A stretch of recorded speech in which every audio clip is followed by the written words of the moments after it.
So hello दोस्तों, ये differentiate हम लोग क्लास 12 का डिफरेंशिएशन आज सॉल्व करेंगे। ये क्वेश्चन और क्वेश्चन क्या दिया हुआ है आप देखो, root of x square plus root of x square plus 1, ये आपका क्वेश्चन है। सबसे पहले क्वेश्चन को y मान लेना है। क्वेश्चन को क्या मान लेना है? y मान लेना है, ठीक है। तो ये क्वेश्चन को मैं ऐसे जैसे कि तैसे लिख रहा हूँ और उसको y मान ले रहा हूँ, ठीक है। अब आप पहले ऊपर से देखो आपको क्या दिख रहा है। पहले ऊपर से देखो आपको रूट दिख रहा है, अंदर जो भी चीज़ है ना उसको भूल जाओ। मान लो अंदर सिर्फ x है, ठीक है। तो आपने अगर फॉर्मूला पढ़ा होगा, मैं आपको बताता हूँ, फॉर्मूला पढ़ा होगा तो फॉर्मूला ये ऐसा होता है कि अगर y is equal to root x है तो इसका differentiate with respect to x आएगा 1/2 रूट एक्स।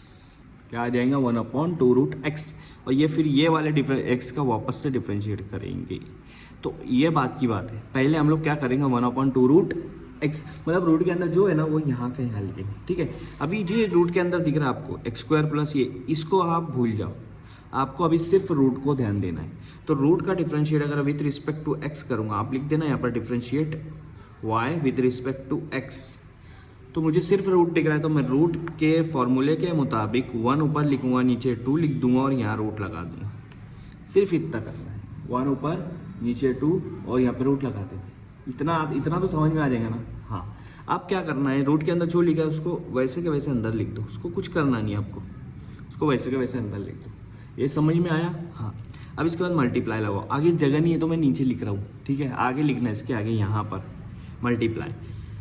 अब सबसे पहले y पे हमने रूट देखा था, रूट का हमने जो भी करना था कर लिया। अब रूट को हटा दो, रूट हटा देंगे तो हमको क्या दिख रहा है, जो भी दिख रहा है रूट हटाने बाद ऊपर वाला रूट हटाने बाद आपको अंदर दिख रहा है x square plus root x square plus 1। इसको ऐसे के ऐसे लिखो और उसको डिफ्रेंशिएट करो वापस से, क्योंकि सबसे पहले हमने रूट का डिफ्रेंशिएट किया है तो रूट का डिफ्रेंशिएट हो गया। अब जो अंदर बचा है उसको बोलेंगे। जैसे हम लोग कोई गिफ्ट देता ना हमको, तो हम पैकेज, तो वो पैक होता है तो पैक को हम लोग क्या करेंगे, सबसे पहले ऊपर का उसका जो भी पैकेजिंग है वो खोलेंगे। हमको नहीं पता वो चीज़ प्लास्टिक की है, वो चीज़ ग्लास की है, किस चीज़ की हमको नहीं पता, लेकिन हम एहतियात से खोलते। क्या पता ग्लास की निकल जाए, क्या पता कांच की निकल जाए तो फूट ना जाए। अगर प्लास्टिक की भी हो, अगर ऐसी भी हो जो जिसको तुम पटको तो फूटेंगी नहीं, फिर भी तुम एहतियात से खोलते क्योंकि तुमको नहीं पता है। वैसे ही हम एहतियात से रूट का डिफ्रेंशिएट कर दिया, हमको अंदर का अभी कुछ नहीं पता है, समझ लो, ठीक है। अब अंदर का डिफ्रेंशिएट करेंगे, ठीक है। अब अंदर का डिफ्रेंशिएट करेंगे dy/dx।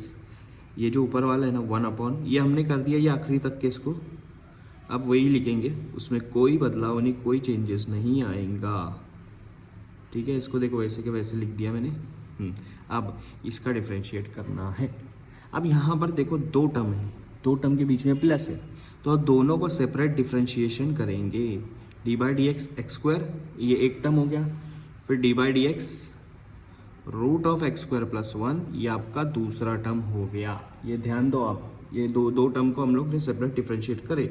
इसको मैं एज इट इज़ नीचे लिख दूंगा, 1/2 root x square plus root x square plus 1। इसको तो ऐसे कैसे लिखेंगे। अब पहले एक्स स्क्वायर का डिफ्रेंशिएट करेंगे, तो एक्स स्क्वायर का डिफ्रेंशिएट होता है 2x। राइट सी बात है, जो पावर है उसको बाहर ले लो और x के ऊपर जो पावर है उसमें से -1 कर दो, तो 2 - 1 1 हो गया, तो 1 लिखो मत लिखो एक ही होता है। अब प्लस आ रहा है, अब इस चीज़ का डिफ्रेंशिएट करना पड़ेगा। तो यहाँ भी आप ऊपर से देखोगे तो आपको रूट दिख रहा है, तो सेम ये वाला फॉर्मूला अप्लाई करो, 1/2 रूट। तो यहाँ भी लिख दो 1/2 रूट, बस ये आपका फॉर्मूला है। अब देखो रूट के अंदर क्या था, तो उसको फिर से रूट के अंदर लिख दो। लेकिन जहाँ भी रूट आता है सबसे पहले रूट को डिफ्रेंशिएट करते हैं और उसके बाद उसके अंदर जो चीज़ है ना उसको अलग से डिफ्रेंशिएट करना पड़ता है। एक्स स्क्वायर प्लस 1 को अलग से डिफ्रेंशिएट करना पड़ता है, ठीक है। अब देखो मैं ये 1/2 root x square plus root x square plus 1 ऐसे के ऐसे लिखेंगे, ठीक है। इसको ऐसे कैसे लिखेंगे, मल्टीप्लाई, ये 2x यहाँ पर है, इसको भी कोई चेंज नहीं क्योंकि इसका डिफरेंशिएट हो गया है, ठीक है। ये वाले का भी हो गया तो इसको भी वैसे के वैसे लिखेंगे। जिसके ऊपर dy/dx लगा है ना बस उसी को हम लोग चेंज करेंगे।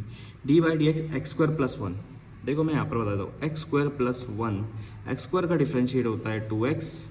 1 आपका कांस्टेंट, इसके साथ x नहीं है, जो चीज़ कांस्टेंट होती है उसका डिफरेंशिएट होता है 0। तो यहाँ पर इस चीज़ का डिफरेंशिएट हो जाएगा 2x प्लस 0, और 2x प्लस 0 को आप 2x भी लिख सकते हो, ठीक है। तो ये देखो आपका आंसर आ गया, बस आपको रीअरेंज करना है। 1/2 root x square plus 1 multiply 2x plus, अब देखो यहाँ पर ये 2x 1 से मल्टीप्लाई होकर 2x हो जाएगा, और नीचे वाला एज इट इज़ डिनोमिनेटर में लिखो एक्स स्क्वायर प्लस 1। ठीक है, अब मैं क्या कर रहा हूँ आप देखो। ठीक है, आप ऐसे भी लिख सकते हो, इतना भी छोड़ सकते हो, या देखो ये आपका क्या है, ब्रैकेट है, ये आपका ब्रैकेट है, और ब्रैकेट के बाहर वाली चीज़ जब अंदर जाती है तो सारी चीज़ों से मल्टीप्लाई होती है। तो यहाँ दो टर्म है तो ये दोनों से मल्टीप्लाई होगा। पहले 2x को इससे मल्टीप्लाई करेंगे तो 2x हो जाएगा आपका divide by 2 root x square plus 1। ठीक है, प्लस बीच में ये प्लस, फिर ये 2x और ये वाला टर्म इसके साथ मल्टीप्लाई, तो ये टर्म हो जा रहा है 2x पहले ये 2 कैंसिल कर दो जन दो, सिर्फ x बच रहा है। x डिवाइड में आपके पास ये 2 है, ये रूट एक्स स्क्वायर प्लस 1।